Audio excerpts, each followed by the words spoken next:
Good evening. One more again, good evening. I usually start out by thanking you all for your presence, but this year hits a little different, given all that is within the context of our city, so I want to start out thanking you for your presence, but I also want to recognize that there are so many in here who have been directly impacted by the storm. Some of you actually left the rubble and took some time and carved time for us. And so it can't be overstated how grateful we are to you for carving out space for College Bound. Thank you. As Jill mentioned, we really did truly wrestle with what do we actually have this program in light of the context in which we have been going through as a city, even as a nation, and where we kind of landed, as she mentioned, is in times of chaos, in times of strife, in times of grief. Some of the best medicine is to be with folk who get you, who understand you, who you don't have to explain yourself to, and we can just come together and be. So when I say thank you, I truly mean from every ounce of College Bound's body. Y'all, thank you. Truly, thank you. Thank you so very much. I want to thank Jill. Thank you. What Jill has done tonight is so indicative of her leadership. She has rallied with us the whole entire way and has led so boldly with us. I truly enjoy and I love learning from you, Jill. So thank you for just stepping in when we're about to lose our mind with where do we go. But to our board as well, to those who serve on our board committee, to all who have volunteered, to our staff and our students, our alums, our families, to our development team, our two-person development team put all this together. 2 people. Kaylee and Andrea. We are small but mighty, man, the things that you all do. Thank you. Thank you. I would be remiss without acknowledging that we have College Bound's founder in the room, Lisa Orden Zarin. Lisa, where are you? Lisa and her husband, Larry Zarin. Stand up, Lisa.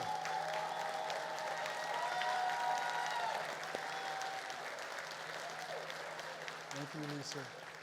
Thank you, too, for your love, your tangible expressions of love to College Bound, especially for all these years. We honor you all. I think that's all of the thank yous. I usually say I won't be long, but I'm not going to lie to y'all. I'll try to keep it as short as I can. I love the fact that we are here in an art museum.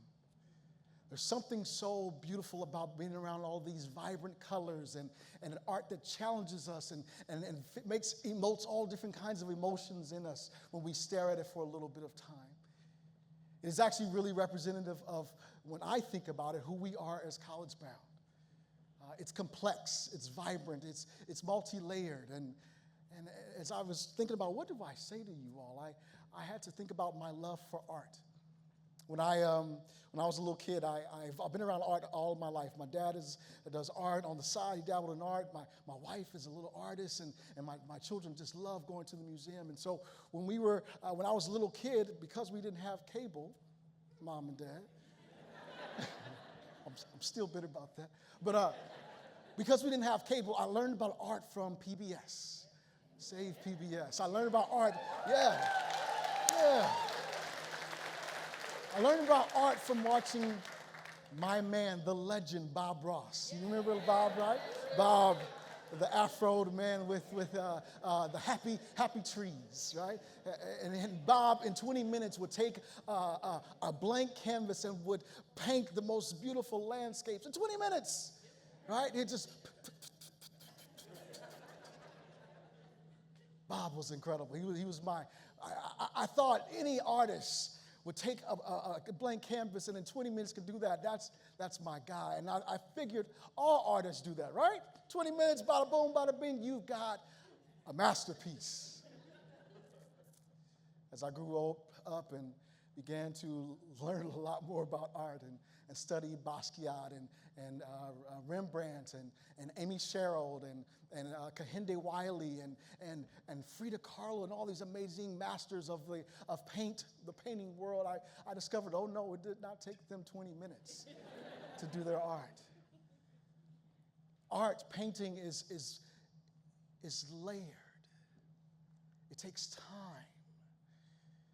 They take one layer and they'll put it on, and they take another layer after the first layer has dried, and they keep layering these different brush strokes and these blends, and often they take all these different colors that don't look on the surface like they make a lot of sense, and yet they are able to create beautiful pieces that for people to stare at.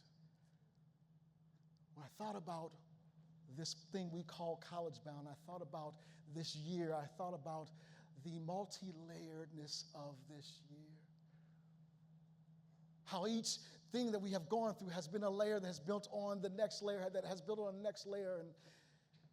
And something I've thought about a lot lately is how when artists have this art layering thing that they're doing, they start out with oftentimes the blank canvas, but they start out with something called the underpainting.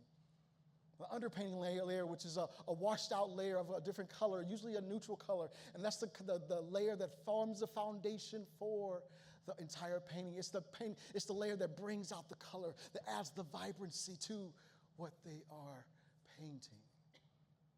For us this year, the underpainting, the layer, the base layer of this year has been our organization's decision to move away from the AmeriCorps program. We decided last year we wanted to be able to professionalize the work that we do. And we were grateful for all the years that we have spent with AmeriCorps, but we thought, you know what?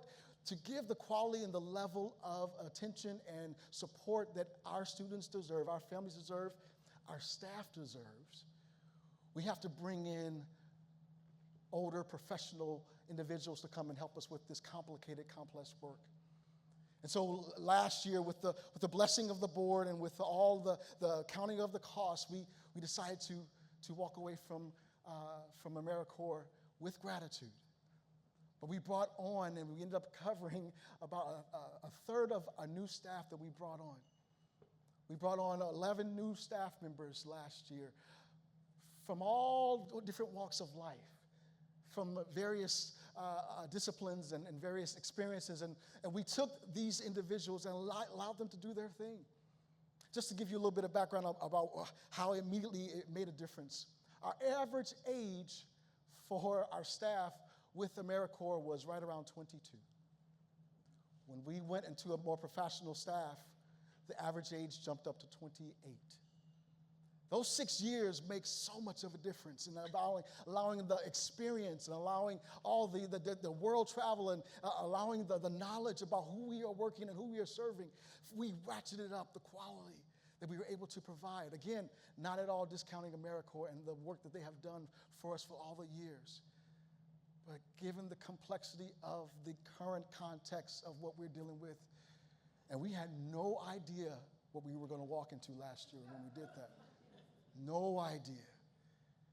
But we began to select different ones, and then let me show you how it began to work out for us. That this layer, this beautiful underpainting layer, began to translate into some true results.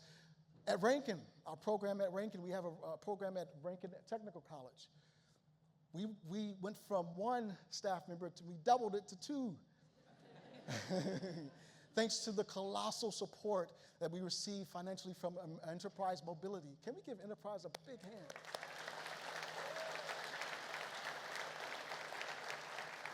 We were able to bring on a second individual to come and help us out with the work that we are doing at Enterprise. And with that, we brought on, it happened to be an alum of College Bound, Ms. Tyler Searcy, who was able to help another alum of College Bound, Kelly Small, and help us do the work that is at Rankin. We were able to go from serving a smaller number of students to serving a much larger number of students, adding our programs, adding summer programs, adding a variety of different supports and helps to our supports that we added there for our students. Let me give you another number. Right now, currently, as we ended the semester there, we discovered that 90% of the students that we've been working with this year, 90% of the students are in good academic standing that are working with our program at Rankin. 90%. We are on the heels of graduating, surpassing the graduation rate for the average Rankin student. We are about to pass this. Next week, we're about to pilot a mental health program where we are bringing in therapy groups to work with our students there. Let's slide on over to St. Louis Community College. Where's our St. Louis Community College, folks? There we go, right here in front of me. At St. Louis Community College, we built up our staff to having 4 full-time staff members. 4 full-time staff members that we have invested into that program with. We were able, again, to increase the number of students that we have served there. We surpassed our goals for graduation, the graduation rate there. We are graduating, the graduation rate for this past year was 43% of those students that came in and stuck with us to graduation. 43%. Okay, that's cool. That's cool. You all are doing little golf claps for that. But several years ago when we started the program, we were at single digits in our graduation. In a few short years, with all that we have added to the structure of the program, we were able to exponentially grow that. We are serving our students with mental health. We have a full-time, one of our workers that speaks Spanish. So any students that come to us that needs assistance, and English is not their first language, we have students, staff there available to help serve their needs. Again, mental health services have been expanded there as well. Our alums, you saw it. Our alums are burning it up. That's another layer of this beautiful kaleidoscopic picture of College Bound this year. We have alums that are all over this country doing phenomenal work. Some right here. For the first time in College Bound's history, we added an alum to our board. We added the doctor. We added the Dr. Nanette Ashford.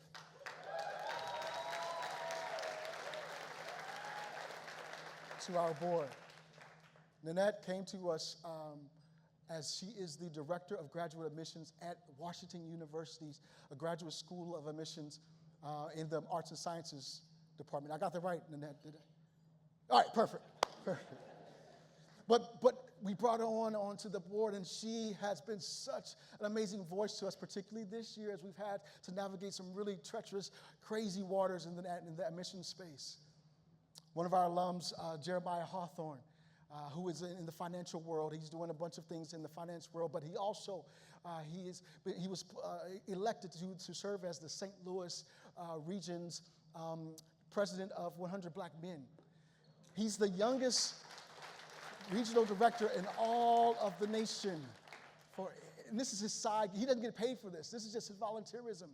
But he's doing amazing things. Leonard Stewart, who is in the fashion industry, he's right here in St. Louis when his house was impacted by the tornado, but he also made sure immediately once he jumped into action, got his fashion team together, and they began to set a pop-up shop and donate 100% of the proceeds to help his city.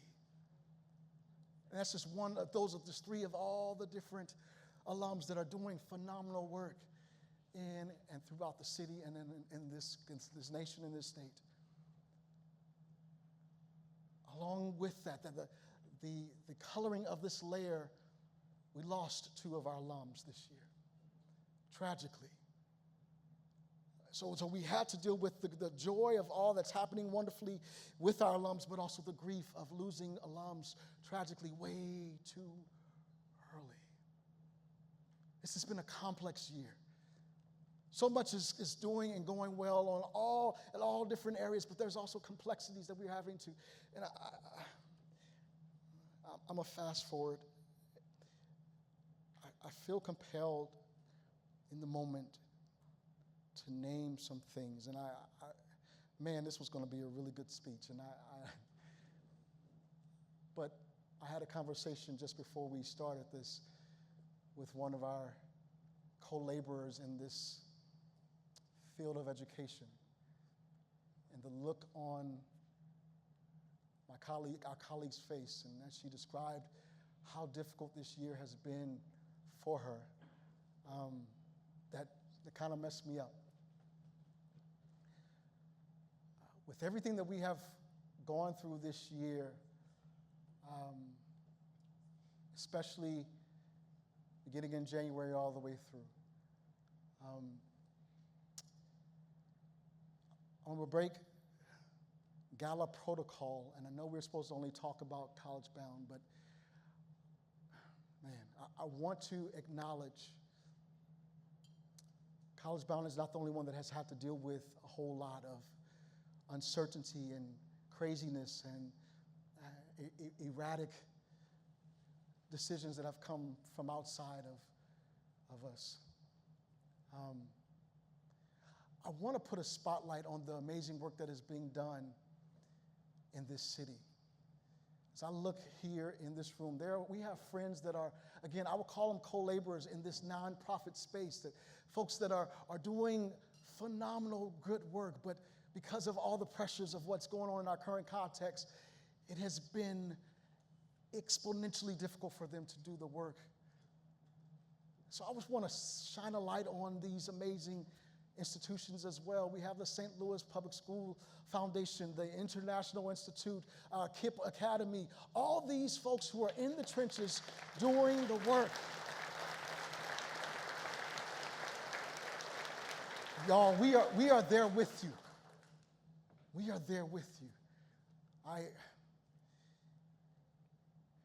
also recognize, this is not in any of my speech, I'm sorry, but I just feel I gotta speak from the heart. I recognize that it is not right now, it is very difficult to be tethered to College Bound, given who we serve, given the words that we use, given how complex and difficult things are right now. And so I want to acknowledge boldly and publicly those universities, those businesses, those organizations, those individuals who have chosen to be courageous and to stand with us in this moment.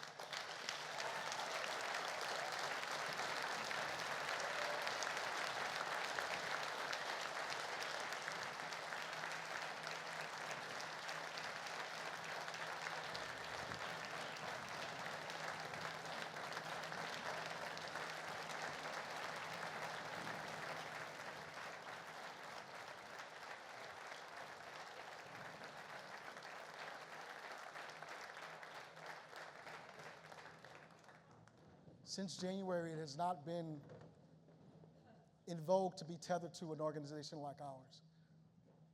But for you all to boldly allow us to put your names on these programs, for you to contribute your dollars to our organization, for you to say, we're with you, I would be remiss to allow this opportunity to go by and not acknowledge it.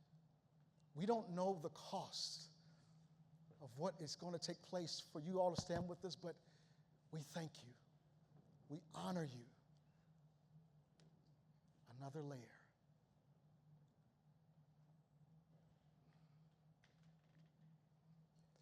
There's a personal layer. This year, my wife and I went through the admissions process with our son. There we go. And we had to navigate all the normal processes of the ups and downs, the roller coaster of the admissions process. But especially in this new year, after things begin to turn, we begin to understand that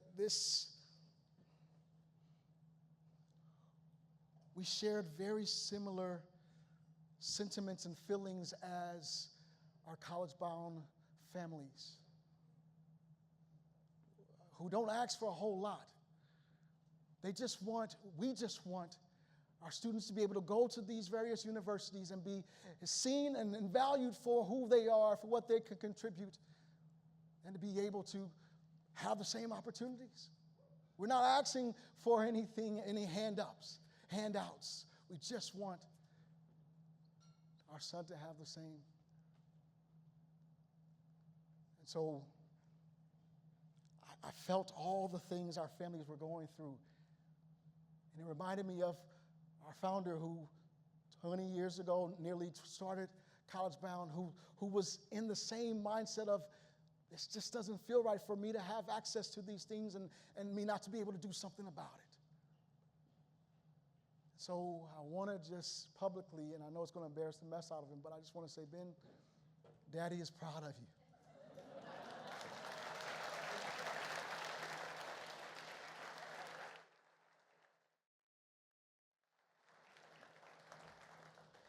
And no matter where, we know where you're going. I'm not going to put that out there, but no matter what is said in this world, no matter what entities try to rise and come against you, where you are going and where you're headed, you deserved to be there.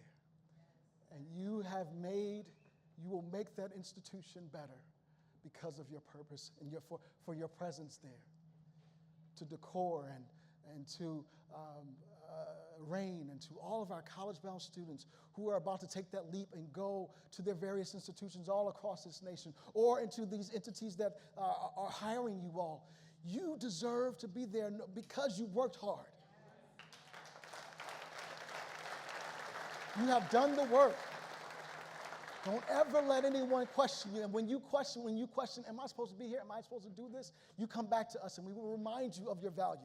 We will remind you of your purpose. We will remind you how hard you worked to get there. We will remind you that nothing was given to you. I'm done. Thank you for listening.